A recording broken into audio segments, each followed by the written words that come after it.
রিয়া, সকালবেলা গ্লাসে করে কি খাচ্ছ তুমি? এটা ফ্রুটি? এই সকালবেলা? এখন তো সকাল 9টা বাজে, এখন কেউ ফ্রুটি খায়?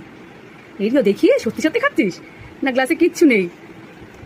আছে, এই তো ফ্রুটির বোতল নিয়ে বসেছিস। রিয়া দেখি, তুই দেখ। আচ্ছা দেখছি টাকা এতটা খুলে দেবো। আচ্ছা দিচ্ছি, বস। কি রিয়া, কতটা ঢেলেছিস দেখি? আগে আমাকে দেখা, তারপর খাবি। দেখি গ্লাসটা দেখি, নিচু করো গ্লাসটা, দেখতে পাচ্ছি না তো। একা একা ঢেলে নিল। ও এখন ভাত খাবে তা না, ও এখন ফ্রুটি খেতে বসেছে। আর এক বোতলের মধ্যে এইটুকু রয়েছে। এতটা ফ্রুটি খেয়ে নিয়েছিস? কে দিয়েছে তোকে ফ্রুটিটা? কে দিয়েছে গো রিয়া? মিমির মা। ও, মিমির মা দিয়েছে ফ্রুটিটা। তুমি এতটা ফ্রুটি খেয়ে নিলে? ওরিও, এই ফ্রুটিটা তো মিমির মা দেয়নি। মিমির মা ফ্রুটিটা তো শেষ হয়ে গেছে। এটা কে দিয়েছে বলো তো? ছোট পিপি দিয়েছে। সেদিনকে গেছিলে না, পিপি তোমার জন্য পাঠিয়েছে। আর শোনো, তুমি একটু